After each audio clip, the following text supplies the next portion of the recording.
My name's Dr. Vanda Popolska and I'm Executive Director of the Equality Trust. And the Equality Trust, My Fair London and Toynbee Hall have been running a series where we've invited eminent speakers to come and talk to us about different aspects of inequality. So, for example, we have had Dario Kenner speak about corporates, we've had people from Share Action, and we've also had Richard Wilkinson.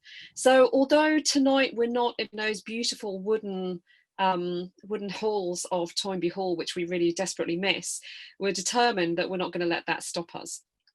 So I'm absolutely delighted to say that we're welcoming Ann Pettifor this evening, and she's going to discuss COVID-19 and the case for the Green New Deal.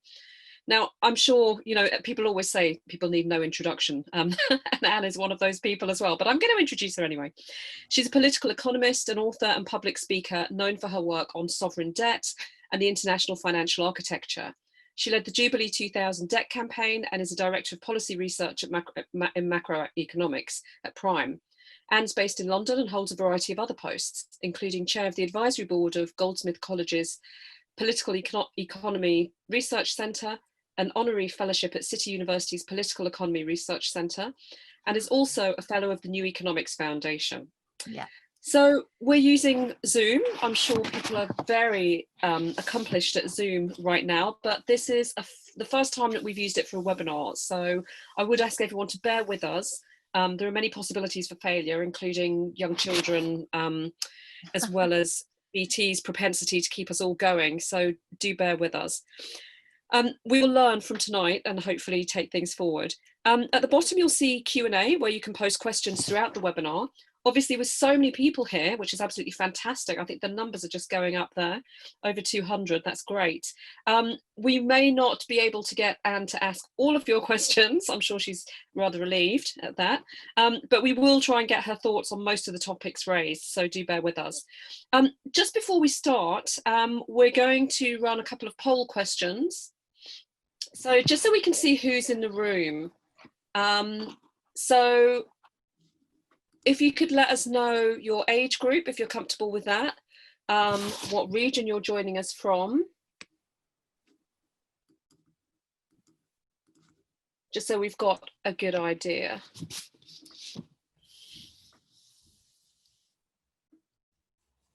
Wow. Great.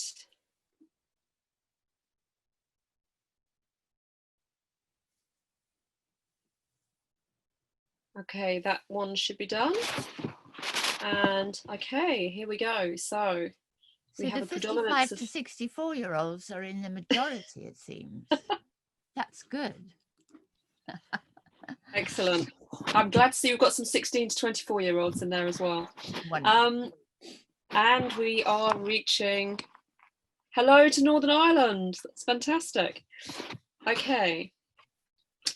So now that we have an idea of that, without further delay, let me ask Anne.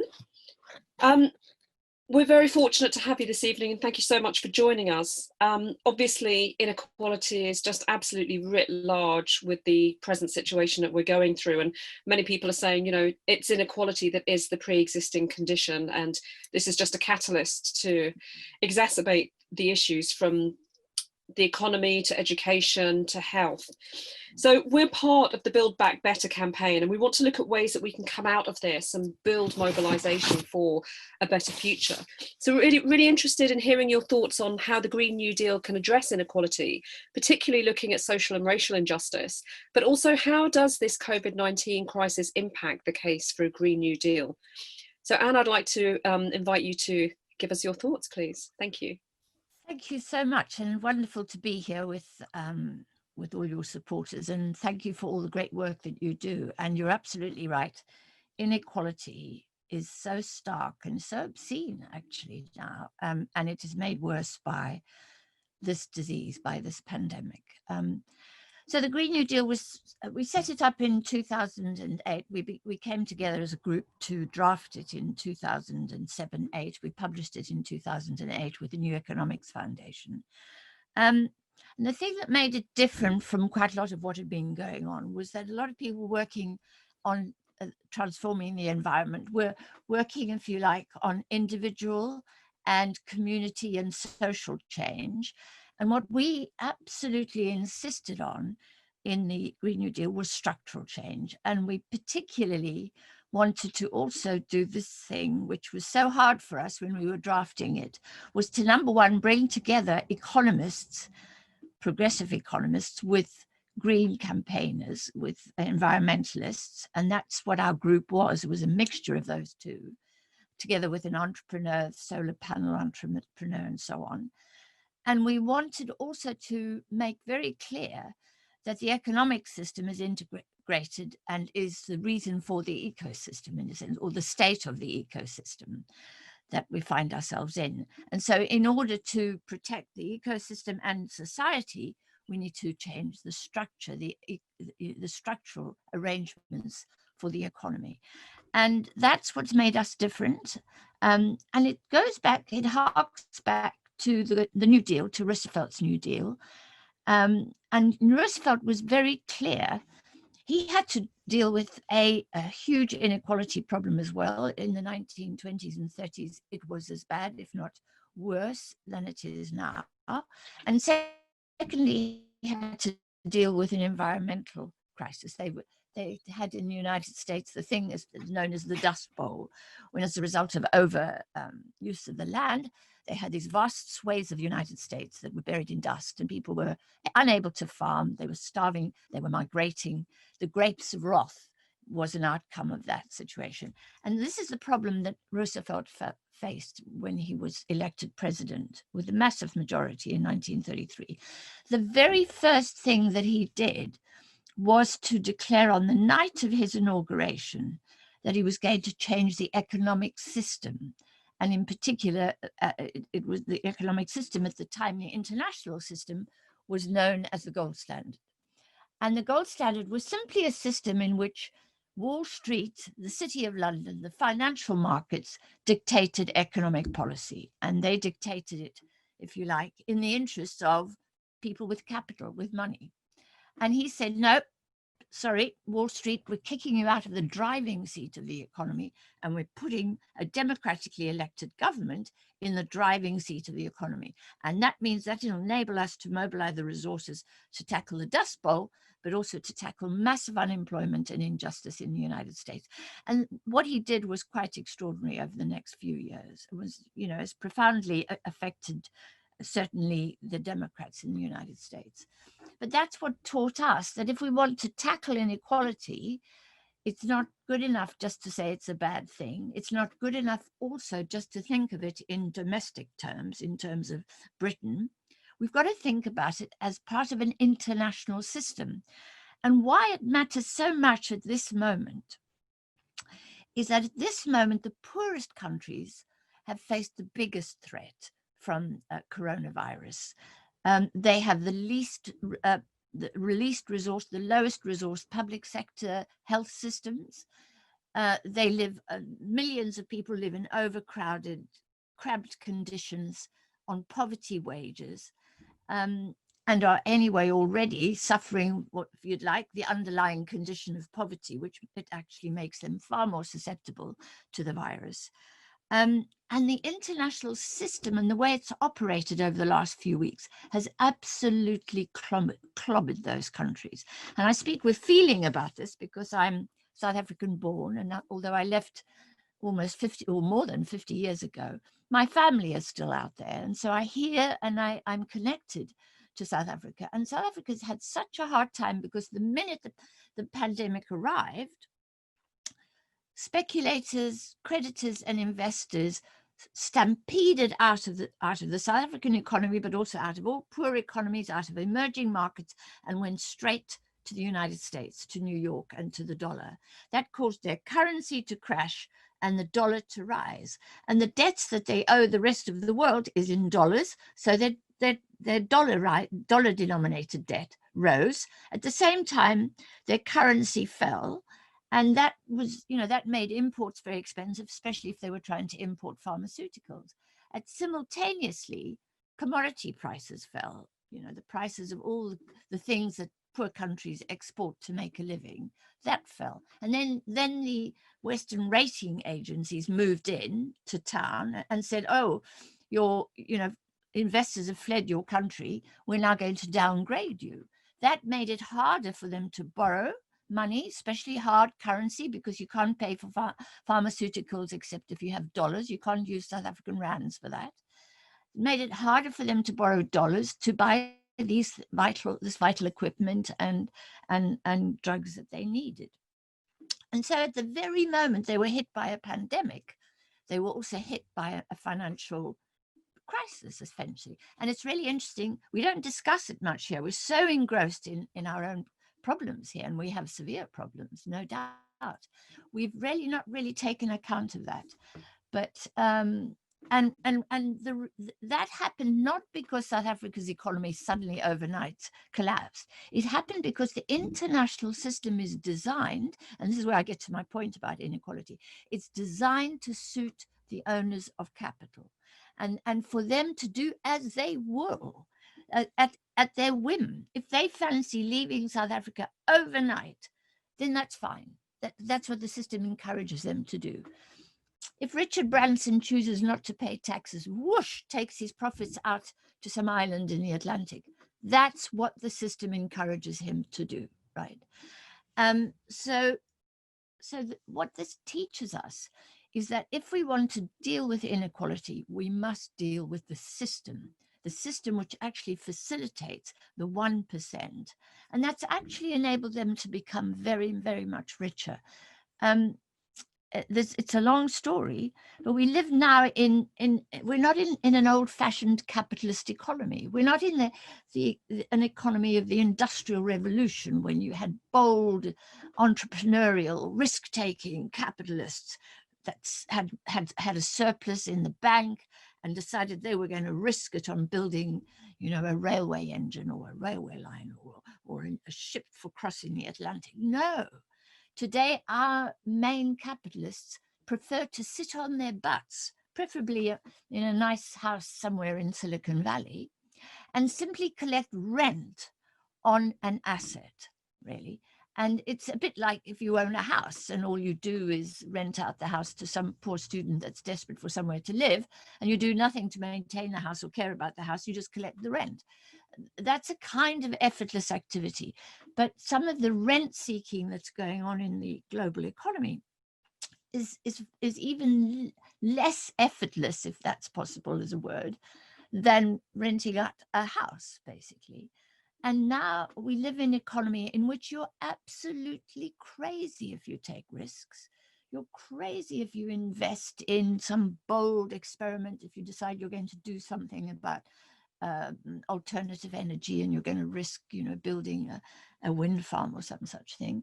Really, the thing to do now is to develop an asset, piece of software perhaps, Zoom, and then sit back, having pushed it out into the world, having the international financial system enables you to push it out across the whole globe, sit on your butt and just collect the rent every week, every month from that particular asset. And it's that system of collecting rent from assets which has enriched the people who have assets. If you think about people who are able to rent out their properties, they own a property, they own an asset.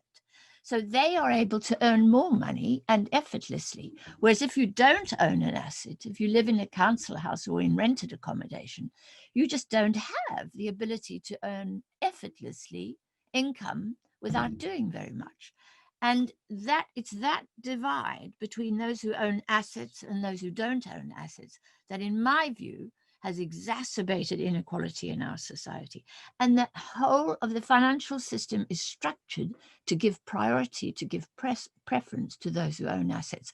And assets are stocks and shares, they can be property, they can be intellectual property. You can own the intellectual property on something. They could be works of art.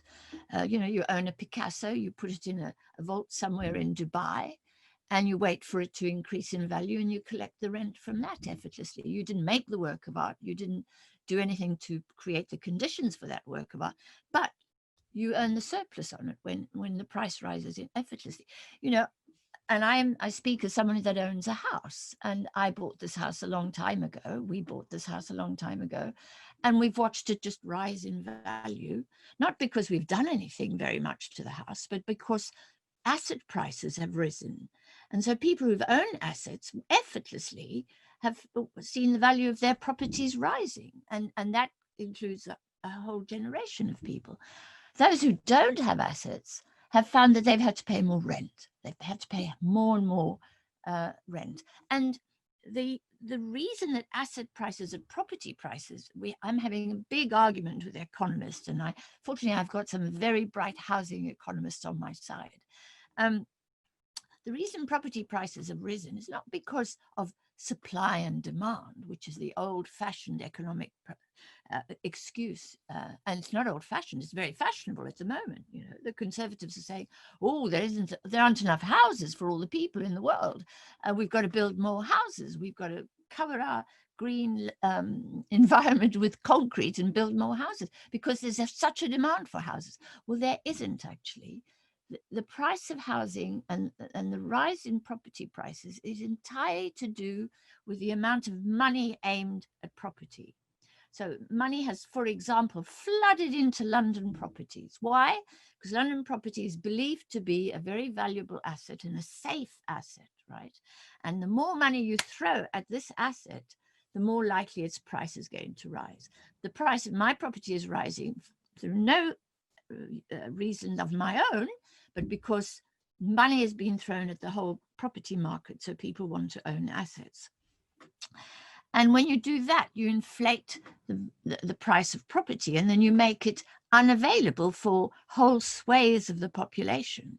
And then people say, oh, there aren't enough houses. Well, actually, if you took that hose pipe of money, if you redirected it away from property, you'd find that property prices would fall, and you'd find that suddenly that property was affordable for millions of young people, and you'd find suddenly there wasn't a housing crisis.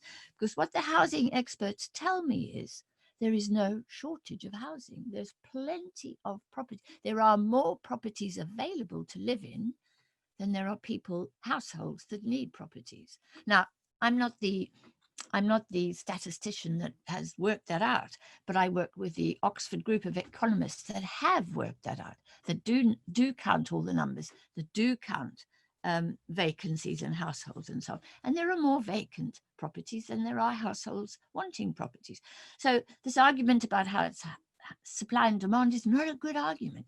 It's about a hosepipe of money, if you like, fueling these house prices. If we managed the hosepipe, we'd find we could manage the price of property. If we managed the price of property, we'd find there was less inequality. People weren't getting rich effortlessly.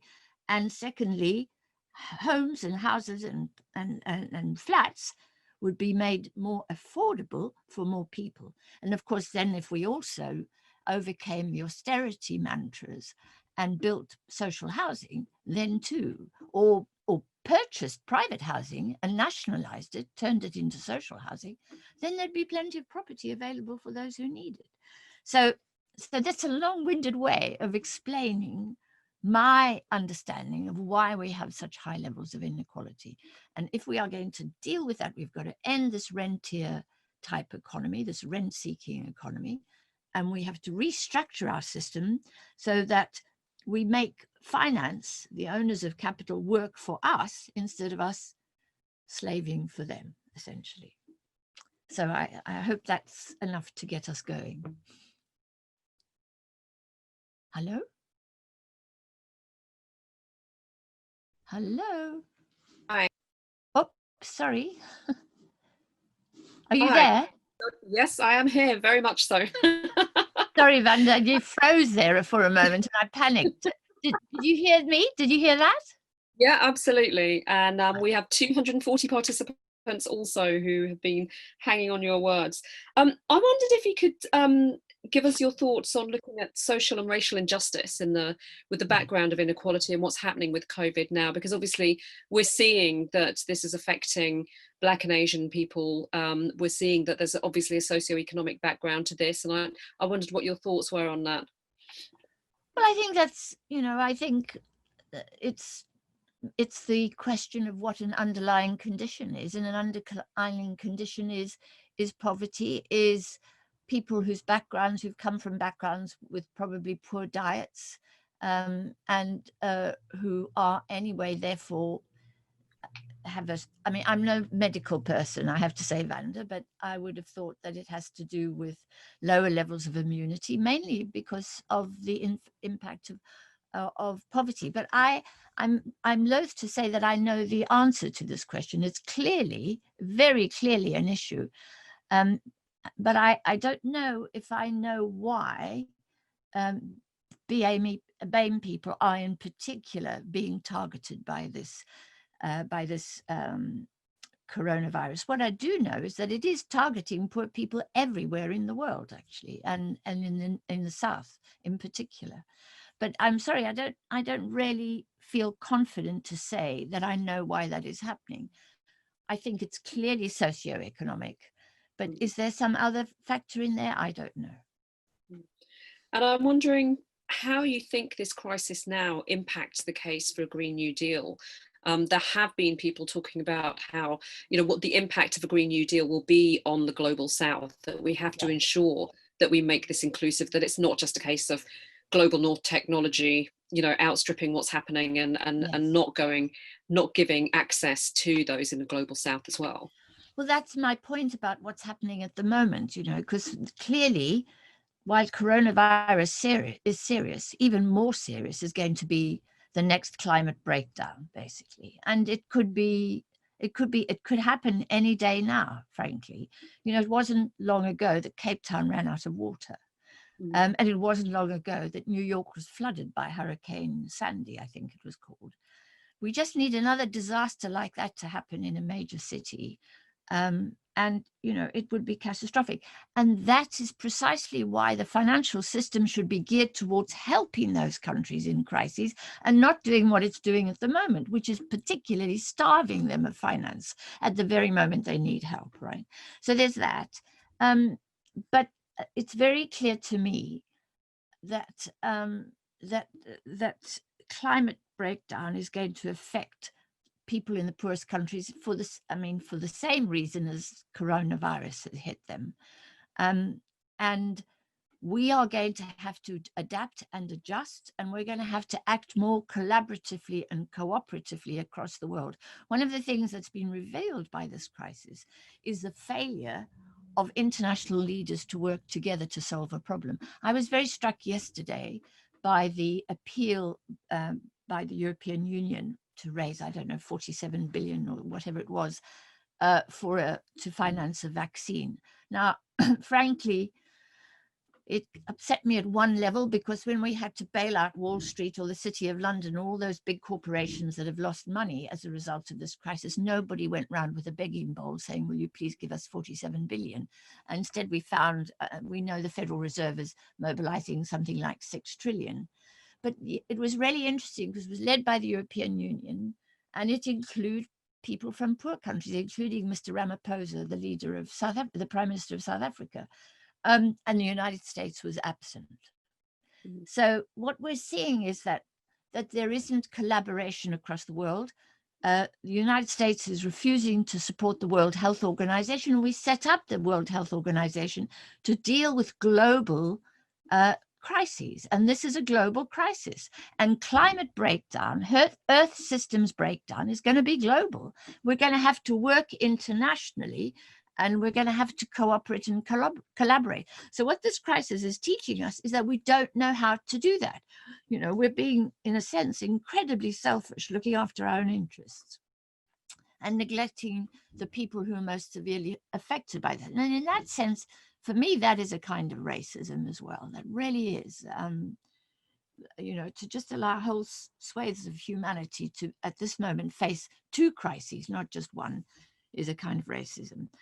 And so the thing is that although this crisis is serious, I think the climate crisis will be even more serious. And I don't think we're prepared for it. But what this crisis has taught us is you can't mess around being unprepared again. We've learned lack of preparedness gets you killed, basically, gets you to have the thousands of deaths that we have had announced today over this period. So we need more preparedness, and I'm hoping that we're learning from this experience, that we do need more preparedness, and that we're going to have to make sacrifices, and that we're going to have to learn to work at a domestic level much more collaboratively than we are used to. And I'm, in one level, deeply inspired by the fact that where I live, at least in my community, but I'm getting the message from all over, little self-help mutual aid groups have simply grown up from the grassroots, basically. People have spontaneously come together. And even though they're isolated, I mean, in my little village, in my little town, 60 people are acting as telephone buddies. There's a community that we didn't know was there before, and it's just suddenly popped up in a sense. And I think it's happened around, because in the end, we are social beings. We are people who like to work together. Now, the question is, have we done enough in this crisis to prepare us for the next one? I'm not sure that we have, but I think it has stirred an awareness that wasn't there before, and how much needs to be done. I must say to you that the scientists are telling us that emissions have been cut by, 5% over this period. And that's a remarkable sum. It's probably the highest cut in emissions in a very long time. But they're saying it needs to have been cut. They need to have been cut by 7.5% for us to reach what the targets that we've set. So actually, even in these conditions where we have closed down our economies, we're still not cutting emissions deeply and faster enough in order to, prevent collapse of the system by 2050. So there's been quite a lot to learn from this.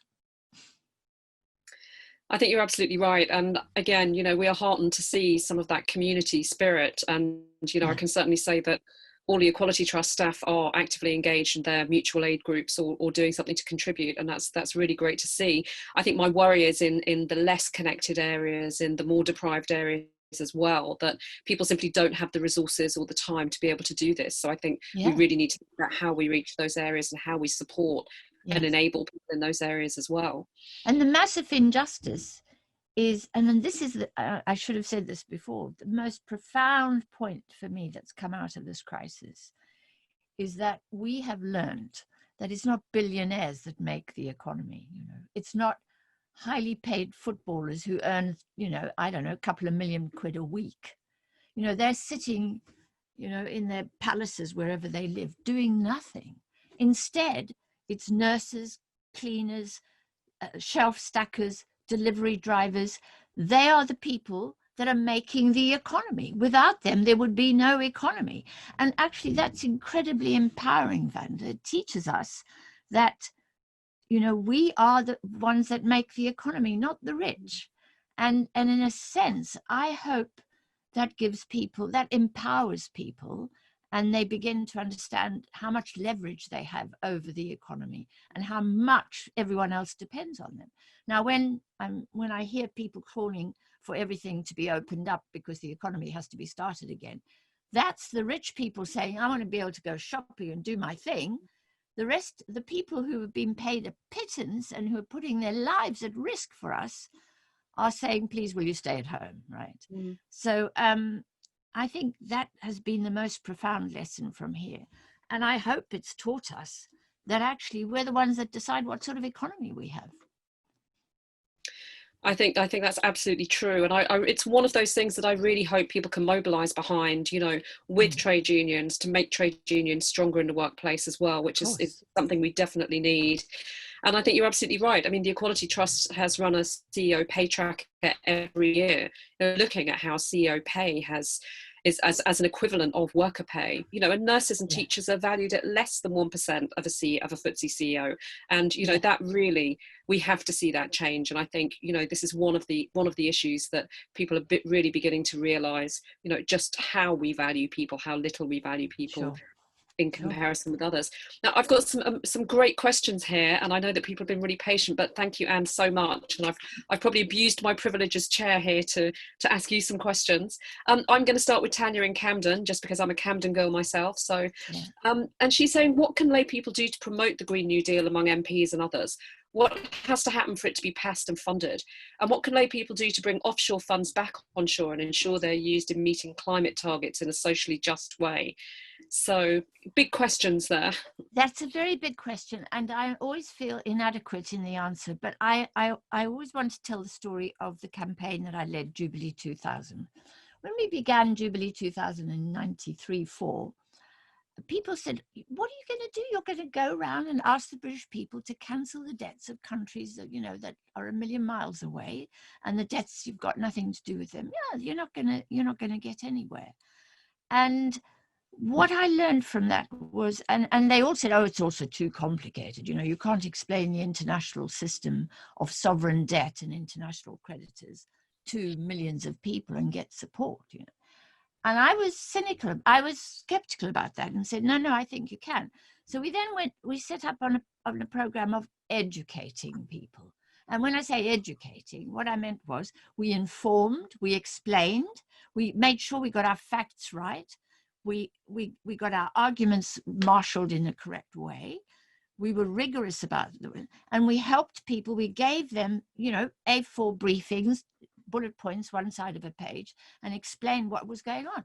And when the G8 summit came to Birmingham in 98, the Prime Minister, Tony Blair, couldn't believe what had happened. 100,000 people turned up on the streets. Mind you, we couldn't believe that either. We were amazed at what had happened. Now, what that taught me was that when people understand, and I have to say it took them a long time to understand, and often, we do stuff on high streets and campaign, bang on doors, and people say, oh, those, and they invariably say, oh, those black people in Africa, they can't manage their finances, and they're all corrupt, aren't they? Anyway, we realized we were actually running an anti-racist campaign, and we would say, hang on a minute, excuse me, who gave money to their leaders to buy British armored cars to attack their people with? Who did that?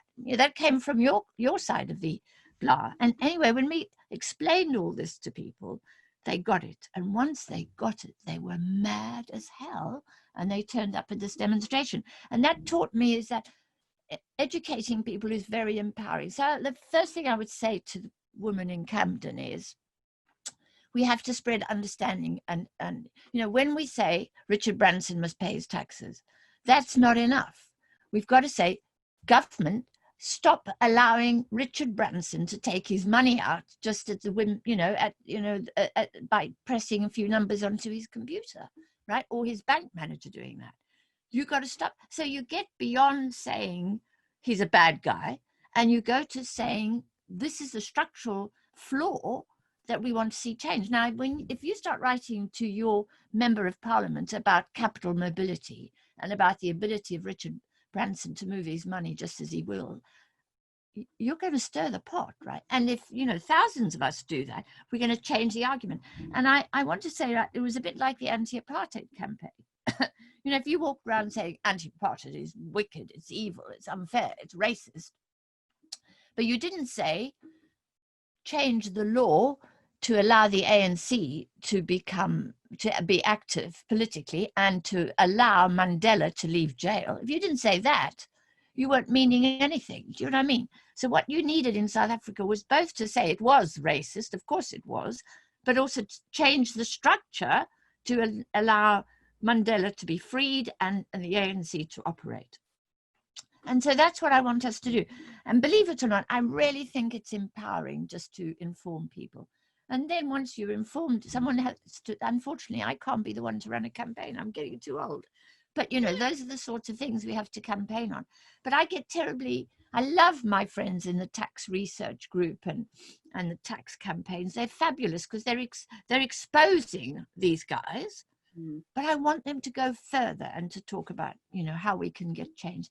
So I'm sorry to sound a bit waffly about this, but if we understand it, if we talk about it over dinner, when we wait, well, whenever we do get to catch a bus next time, when we're doing that sort of thing, talking to our communities, we're going to be able to build the kind of mobilization that's needed for change, in my view.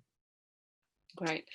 And I think it is about making it relevant to everyday people and everyday life, isn't it? So that people can see it's not, I mean, people hear the word tax or pensions and sometimes panic a bit. So it is our job as campaigners to make this accessible. I'm going to move on now to David Murray, who said, with all countries borrowing large amounts of money to pay for coronavirus, isn't there a case for universal Green New Deal adapted to each country's situation in order to, you know, at all costs, austerity must be avoided? Absolutely. So I'm very, you know, I argued in the Green New Deal, my book, The Case for the Green New Deal, is that the way we're going to have to structure the economies and, you know, the Green New Deal economy is to be more self-sufficient ourselves, to be as a domestic economy, to in a sense, without being anti-internationalist, while at the same time being incredibly internationalist, we also have to, in my view, be more self-sufficient. And the way I normally explain this is to say, we're going to have to learn to grow our own green beans. Right now, we expect low-paid women in Kenya to drain the Kenyan water table, to grow green beans, to fly across and deliver to our tables every day of the year for 365 days of the year. That is not going to be the future. The future is going to be, we're going to have to do it ourselves. We're going to have to learn to eat locally. We're going to have to learn to eat seasonally. And we're going to have to learn to be more satisfied with what is there is. And we are very fortunate. We have, you know, very prosperous, we're a very prosperous economy, and we've got a very healthy ecosystem within which we live. We don't live in a desert. We live in really a quite rich country. But what I think is also important is that in order to pay for this, we're going to have our own, and we have our own monetary system. Now, you know, what I feel very angry about is poor countries don't have monetary systems that work the ways ours do. South Africa can't do what the Bank of England government can do and just buy up government bonds in order to keep the government bonds price, the interest rate very low, and to enable to help finance the government's activities in the same way as your bank manager, if you have an enlightened bank manager, helps you to undertake some big project, which you know that ultimately is going to be a good thing for your particular economy. That can't happen in many countries in Africa. The IMF goes there and says, sorry, don't worry about that. You don't need your own monetary system. You can borrow American dollars or Japanese yen or European euros. And they do. And that actually impoverishes them further. So I think we should encourage countries to have their own monetary system in the way that we do, to finance that. And if you have your own monetary system, everything, I mean, I open my book by saying we can afford what we can do. We set up the monetary system to enable us to do what we can do. That's what it's there for. It's not there for the 1% to own everything. It's there for you and I to undertake transactions and to do what's absolutely essential. You know, I remember there's a quote from John Maynard Keynes when he's approached by an architect, and the architect says, oh, I'd love to build these houses, but there is no money. And Keynes says to him, well, you know, have you got bricks? And he says, yes. And have you got concrete? Yeah. And have you got labor? Yeah, we've got loads of labor. Well, what are you going to do with the money? Do you put that in between the bricks? Where are you putting the money, right? So the point he was trying to make was, the money is just the thing that enables us to do what we can do, basically. And of course, it's more complicated, and I could go on like that. But if we have a monetary system, that's there to enable us to do what we can do. We've got to ensure it doesn't get captured by the 1%, because that's when inequality does rise. We've got to make sure that it's democratically managed. And that's got to be the case for all economies, not just for our own. And then we have to, while being self-sufficient ourselves, work cooperatively and collaboratively across the board in a sort of universal sense, as your questioner asked. That's the vision of the Green New Deal. And I want to say this, we did that between 1945 and 1971. That's what the Bretton Woods system was about. It was about international cooperation, while at the same time countries were able to manage their own domestic economies. And I think, as many people have been saying, if we're building back better, is it going to be building back as it was in the 30s, or will it be building back as it was after 1945? And there's such stark differences there. Yeah. Marion Davis, it says, Scotland's First Minister Nicola Sturgeon says the time is right now for a citizen's income. Scotland can't do this on its own because we don't have control over taxation and most of social security. Do you think Nicola Sturgeon is right? I'm afraid to be controversial here, but I'm not a universal basic income person. I mean, there's lots of reasons for it, but I'm in favor of universal basic services, so we all have services, but I'm also strongly in favor of full employment. And I suppose in answer to your previous questioner's question about how to pay for it, we know that the only way we're going to be able to pay for this enormous amount of borrowing that's going on at the moment is through employment. And let me just explain. When you're employed, you get a job, and at the end of the month, you're paid. You get income. You get income from employment. And then you pay taxes. And that is tax revenues, which goes to the government to help pay for the borrowing, which probably was invested in your job and created your job in the first place. So in an ideal world, I would like to see a world of full employment where everybody's employed, where everybody's got income, and where the government gets from tax revenues from that income to pay for investment in employment. And the reason that's so important is, in my view, in order to survive climate breakdown, we're going to have to change our energy system completely. We're going to have to give up oil. And that's another story of this crisis. And we can not start there. We're going to have to change our transport system dramatically. And we're going to have to change our land use system. These are huge systems that have to be transformed overnight. What's going to happen to the 3,000 people made redundant today by Virgin Atlantic at Gatwick Airport, right? The government has to step in. Those people have got skills. They've got social skills for a start. They have abilities. They're educated. They've got an awful lot to offer. There's an awful lot to be done in a world, where we've got pandemics, but also where, we're going to have to live very differently. We're going to have to change all kinds of systems. The government has to invest in those systems so people can move from the airlines into other jobs which are really needed right now. And I would rather see that than a system of just giving everybody a basic income. And the reason for that is, the way our system works is we have to earn income, and governments have to earn tax revenues in order to, taxes don't pay for investment. They repay the borrowing that enables investment. And for a government to pay everyone a basic income would cost a huge amount of money, and it wouldn't necessarily come back to the government in the way that employment income does. So I'm against it, and I would rather see full employment, and I'd love to see everyone have a job. I'm absolutely convinced that a green economy is a labor-intensive economy. It has to be labor-intensive. We have to substitute labor for carbon, right? We can't use carbon. We're going to have to give up driving around in cars. We're going to have to learn to cycle more, right? In other words, we're going to have to use our own labor. So a labor-intensive economy is going to be one in which there's going to be so much more work to be done. And a lot of that work will be, in the sense, non-emitting, non-toxic emissions emitting. So, we want to educate people. We want to care for people. We want to create works of art and music and all of that. There's so much of that to be done. I bet those 3,000 people from Virgin Atlantic have got all those talents, got a lot of those talents. And why don't we take them and use them in a, we could probably do with more teachers right now, and so on and so forth. So I'm in favor of having more better quality work, better quality jobs, strong trade unions, and income for everybody that way, and not a universal basic income. But I'm not popular for that, because I know universal basic income has become quite fashionable. I'm going to combine two questions.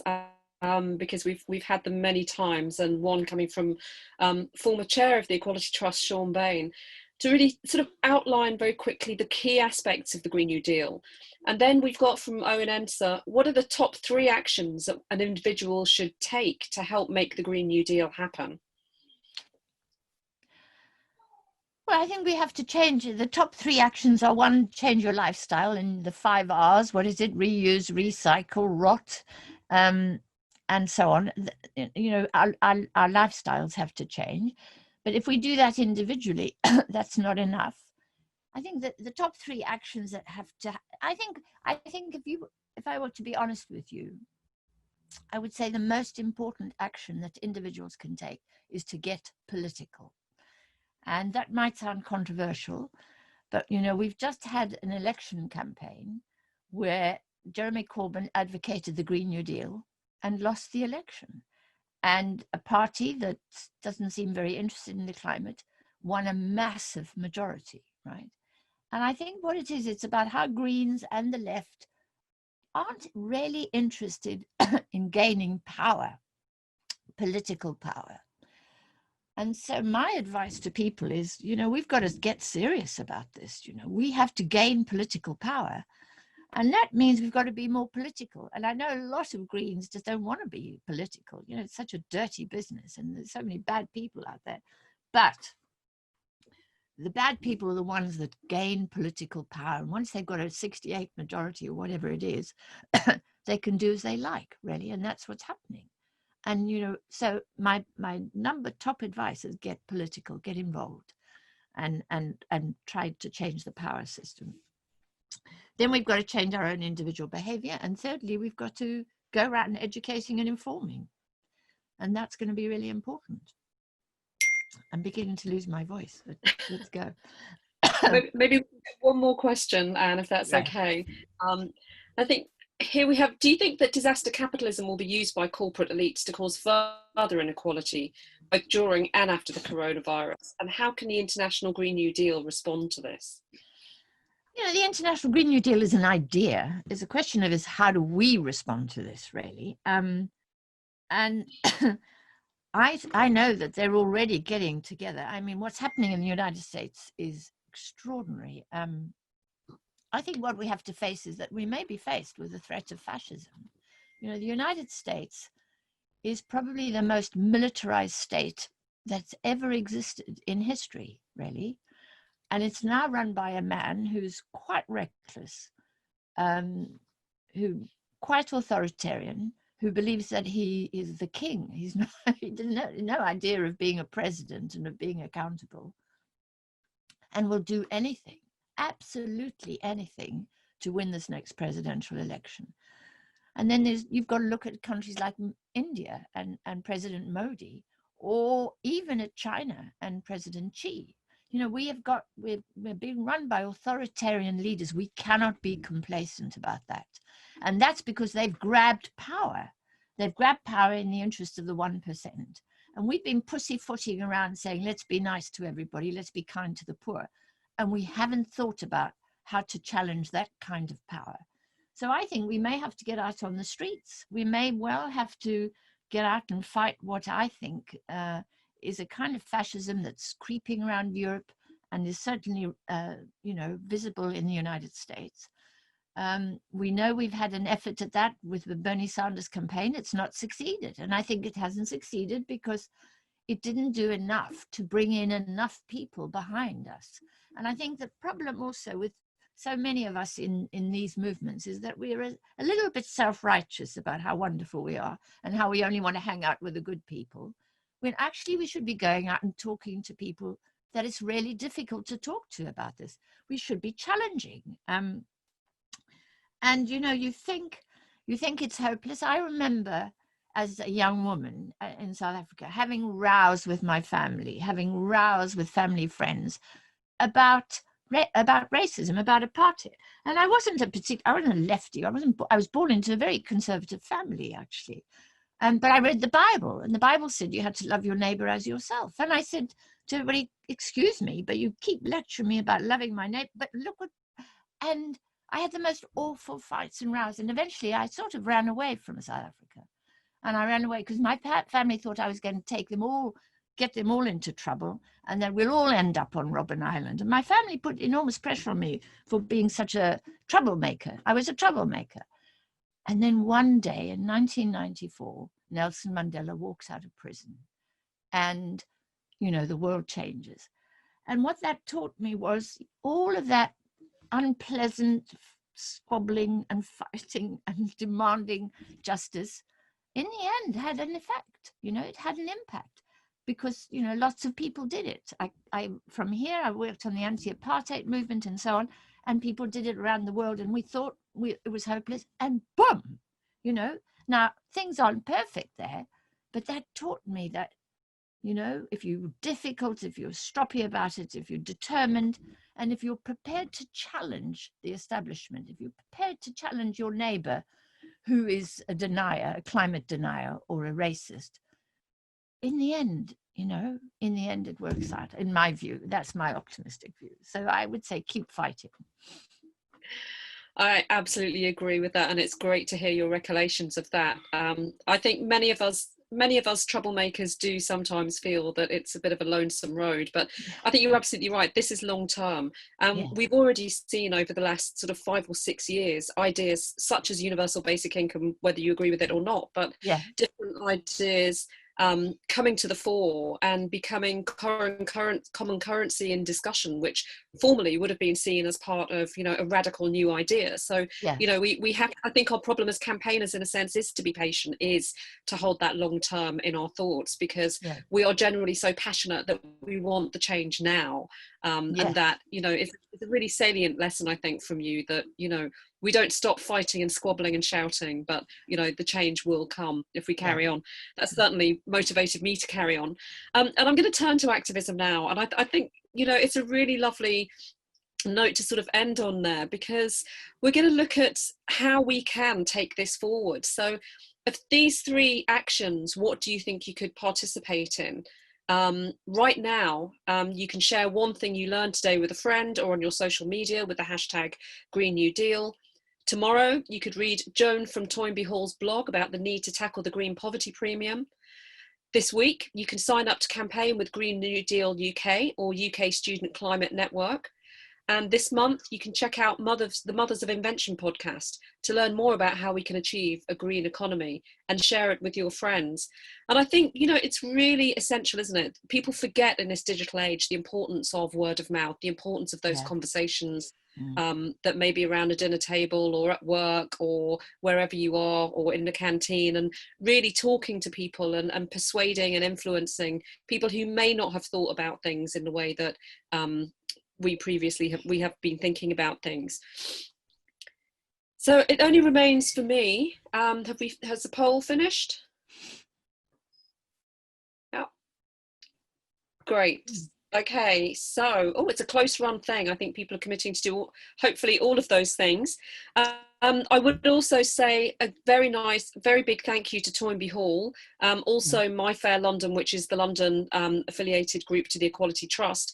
And if you're not in London, obviously around the UK, we have lots of different Equality Trust affiliated groups. And if there isn't one where you are, then get in touch with us and start one. That's all I can say. And I'd just like to say a very big thank you to Anne. Thank you for giving up that time and for sharing some of your struggle with us, and for inspiring us to carry on. And thank you to the audience as well for all of your great questions. Thank you for tuning in. And if you could fill out the feedback afterwards, that would be great, because we're hoping to do more of these. So we'd like to know what went well and what didn't go so well. But thank you very much, Anne. Pleasure. Thank you. Cheers, everyone. Cheers. Bye.